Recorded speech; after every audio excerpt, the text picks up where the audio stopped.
UP का संभल जिला अब एक बार फिर सुर्खियों में आ गया है और सियासी माहौल गर्माता जा रहा है। हाल में यहां के सीजेएम विभांशु सुधीर का तबादला हुआ था, जिसके बाद सियासी हलकों में हड़कंप मच गया और अब ये मामला थमा भी नहीं है कि एक बार फिर नए सीजेएम का तबादला कर दिया गया, जिसे लेकर प्रशासन पर कड़े सवाल खड़े हो रहे हैं। देखिए रिपोर्ट। यूपी के संभल में सीजीएम के तबादले का सिलसिला थमने का नाम नहीं ले रहा है, जिसे लेकर अब प्रशासन कटघरे में खड़ा होता नजर आ रहा है।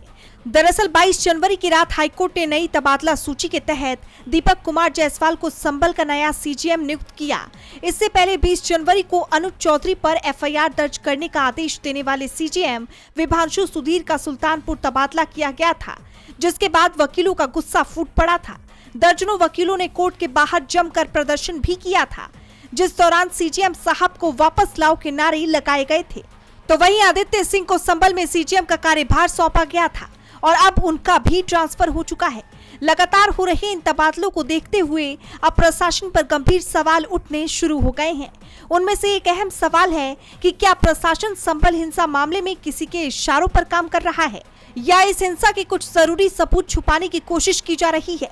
ये सवाल इसलिए उठ रहे हैं क्योंकि सीजीएम विभांशु सुधीर वही जज थे जिन्होंने संभल हिंसा के दौरान तैनात रहे तत्कालीन सीओ और वर्तमान में फिरोजाबाद में एसएसपी के पद पर तैनात अनुज चौधरी, तत्कालीन इंस्पेक्टर अनुज तोमर समेत 15 से 20 पुलिसकर्मियों पर एफआईआर दर्ज करने का आदेश दिया था। इस आदेश के बाद मामला काफी चर्चा में रहा और प्रशासनिक हलकों में भी हलचल देखी गई। खैर, अब देखना ये होगा कि ये तबादले का सिलसिला कब थमता है। डीबी लाइव उत्तर प्रदेश की रिपोर्ट।